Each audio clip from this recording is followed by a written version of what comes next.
Hey Edgewood community, this video is going to show us how to do the weekly shock of the pool.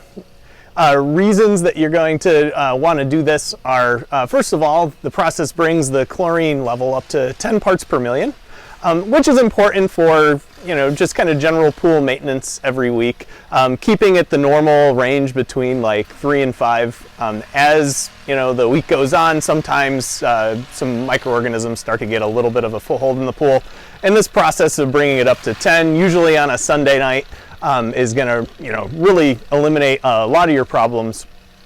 So let's get into exactly how we're going to do it.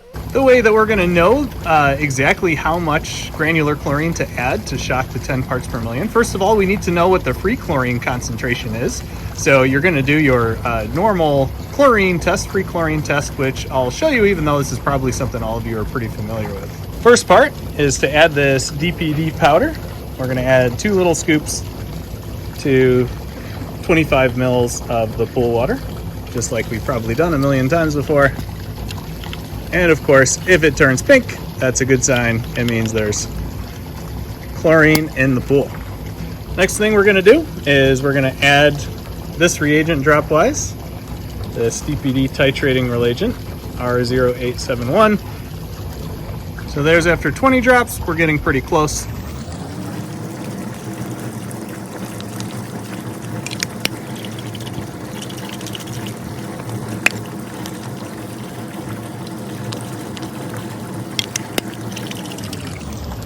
Okay, so we got pretty clear and colorless after 22 drops.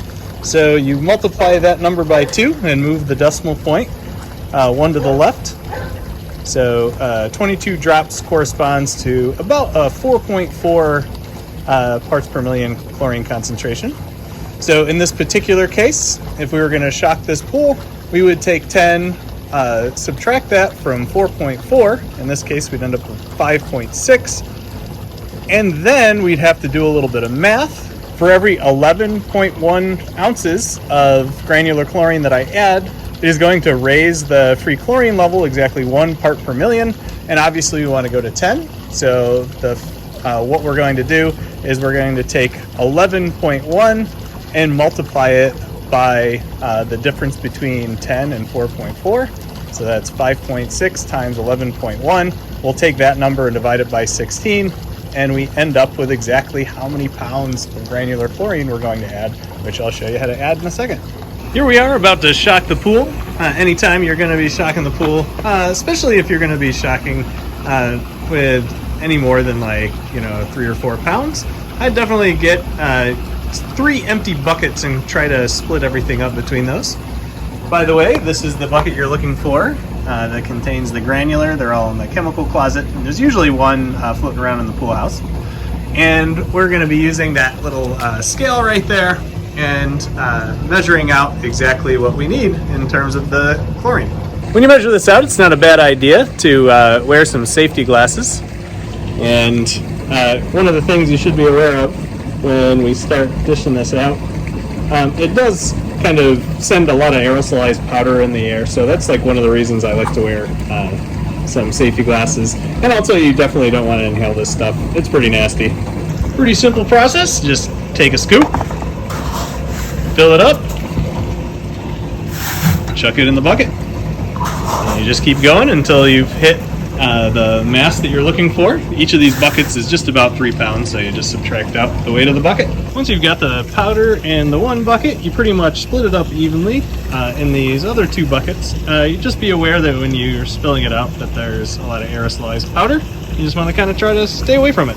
When you use the hose to actually fill these buckets, that initial shot of water, you want to make sure that you're standing pretty far back, and you don't want to use like a really extreme jet of water. Just because it really does kick up a lot of that powder. Once you've got it pretty well wet, then you can kind of increase the flow of the water a little bit, and then I'll show you how to stir it up. I usually fill it up to right about 2/3. You'll find this stick just inside the door, up and to the right. It's usually seated right on that little clip right there. And you basically just stir it around like you're stirring a cauldron. Once you're ready to add it, I didn't bring my camera holder today, so it's going to be tough for me to show you this.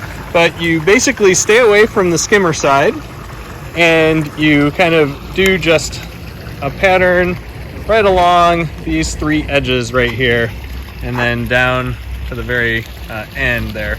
So you just kind of let it dilute itself before it heads to the filter. That's what it should look like after you've actually added the chlorine there. And one of the things that you'll notice after you've kind of poured out the majority of the liquid, there is a little bit of residue left over. So I just fill it with some water from the pool, let it dissolve up again, and then I work to the next bucket.